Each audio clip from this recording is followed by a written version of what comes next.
Hi, this is Will with Passafire, and you're at popularity.com. Hi, this is Ted with Passafire. And this is Mike with Pacifier. You've been referred to as one of Warped Tour's breakout bands. How does that make you feel? Does it kind of make you feel like all the work before now, since you've been together for a while, that you're not really getting the credit for it? Or do you feel that it's something good? I think it'd be totally the opposite. Actually, it's kind of all the I work didn't we. even know that at first. I don't know who said that, but thank you. But all the work we've been putting up, putting into this point, makes us that breakout band. So It's all paid off. that's a good thing. About 8 years of work now paying off the work tour. It's awesome. Since you've been touring so much all the time, does it ever get to a point where you start to wonder what you've gotten yourself into?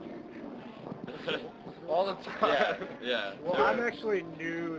This is Mike talking. I'm actually fresh. I just joined the band in January, so I basically just taken a 180 with my whole lifestyle and jumped on the road. Mike doesn't know what he's gotten himself. Really, into. I'm still not at that point yet. I'm still trying to figure that out. We've But been touring. Warped Tour hasn't shown you that yet? I mean, I basically survived it, so I think if I can survive this, I can survive anything. There's not going to be no 3 meals a day catering on our fall tour, I'll tell you that much. Yeah. But if any tour could get you used to what touring is like, the grueling aspect of touring, Warped Tour is that. You're on the go every day, all day. Like, it's the most intense tour you can do, I think. How has your approach to music changed over the years? Our approach to music? Well, I think it changes with what we're listening to and what bands we go out with inspire us, and when we're all riding to the show in the van, whatever's on the player is what we're all hearing, and that's gonna influence us because we hang out with each other like all year long, basically. So. I think we've had a bunch of member changes over the years. Not a bunch, but a few member changes over the years. And every time we have a new member in the band, it takes a new form, it takes a new shape. And the first album, I think, was a lot more reggae and a lot less of the rock and hard rock element. And then sort of the second album took a new turn when Will joined the band. We started adding a lot more aggressive sort of sounds and gritty sounds to the music.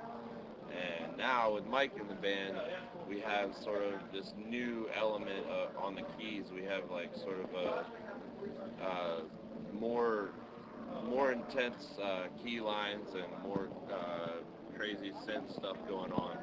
So we decided to utilize that on this new album that we're about to put out, Start From Scratch. Mike got on the album in May, and then this is Mike's first official tour since we recorded our album in May.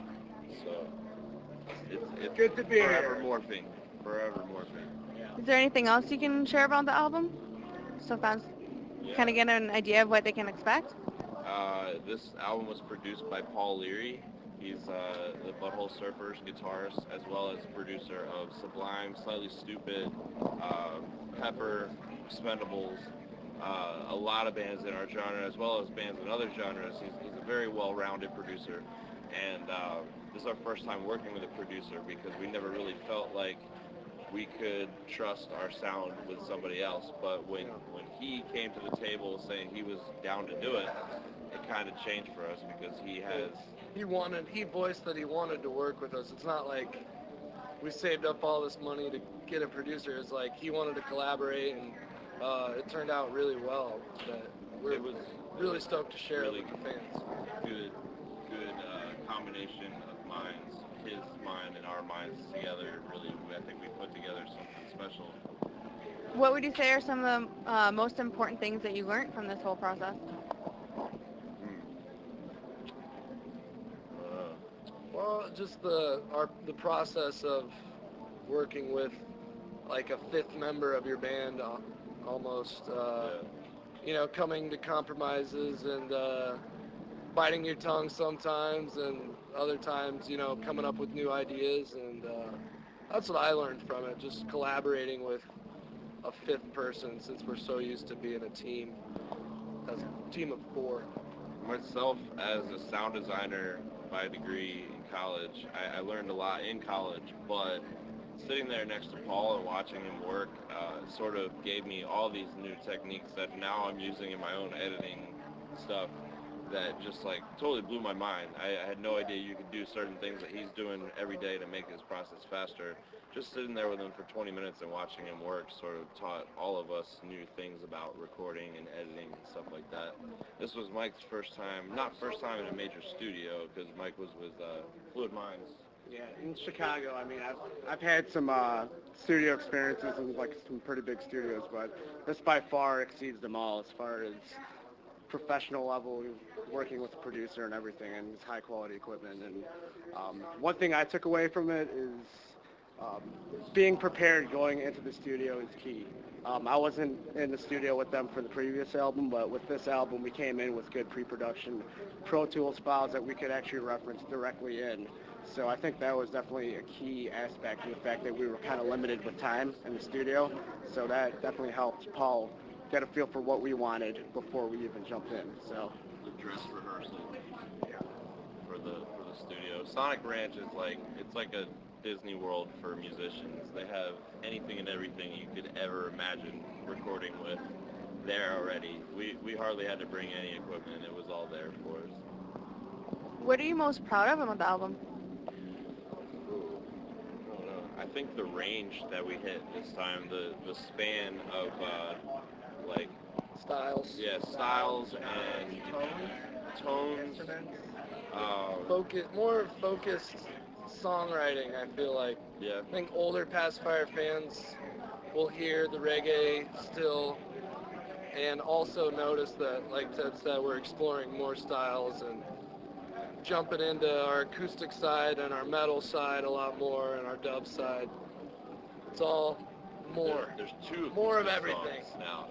We usually pepper in like one little acoustic song. This one has two very kind of slow ballad type songs that are very, you can really get into them, but they're very different from what you see when we play live. But we will be playing those songs in the fall for sure. We'll have an hour and a half set, and we'll be slowing it down with the acoustic stuff, and then beefing it right back up with the new rock stuff too. That's another thing, is we go pretty hardcore into some like hard rock, sort of Incubus, Chili Peppers style hard rock kind of stuff on this album as well. Do you find that the more you perform songs over and over, that they change and evolve? Do songs grow? Oh yeah. Definitely. When I've always wanted to like write an album and then go play it live for like 6 months and then go back and record it, because after we finish writing the songs, usually we'll record them right away. We've never played them live. Well, Submersible. Like this album. But say, for instance, now that we're playing these new songs live, they have a whole new feel. Yeah. Usually they just turn into more like rock songs when we do them live, because it's hard to sit back because you're so energetic, especially on the Warped Tour. So they definitely change. We've had to learn how to play our own songs on this tour because we want to play new material, but it's material that we really hardly ever rehearsed before playing it. We recorded it. But I think Submersible, we did a lot of those songs live before we went in the studio, so we already had a really good idea of how we wanted to do it. But yeah, there's songs still from that album that now we play them live, and just because every day we just don't want to make it monotonous. Sometimes we just throw in a different effect just because we want to, and it sounds cool, so then we add that into every time we do it. And the way we play some songs now live is so different.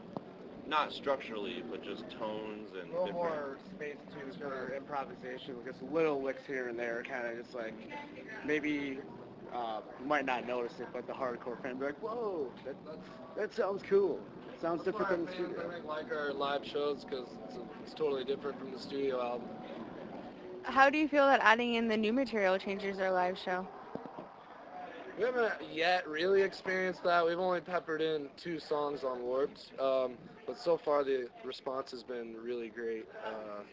We have a lot of fans coming out saying that they are enjoying and connecting with the new songs. One of them is out online right now, the title track.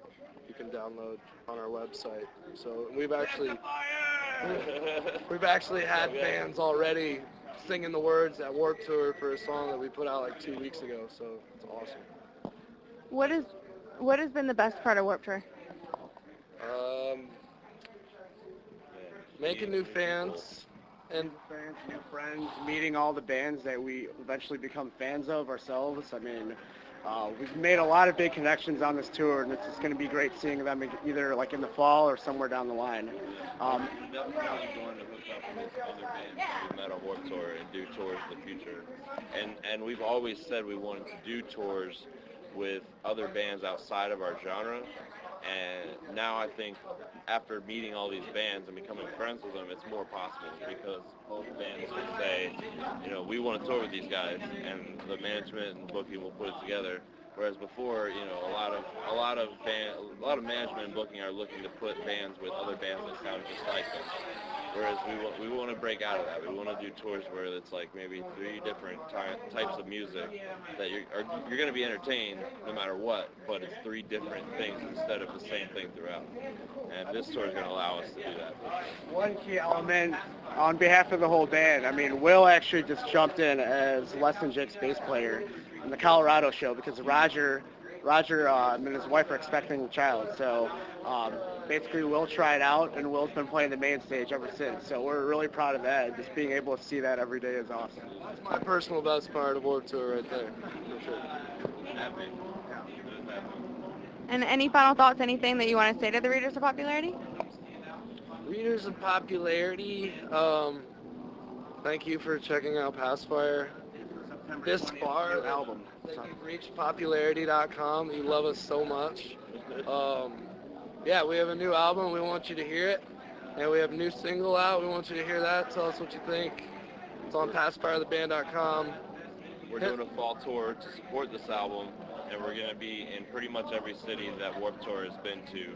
So 2.5-month tour in the fall. You'll be able to catch us at a city near you. You'll be able to pick up a copy of the new album if you don't want to go ahead and buy it on iTunes the day it comes out. But it'll Come hang out with us. Yeah, just come hang out with us. We are really fun guys to hang out with, I swear. We don't bite. Friendly.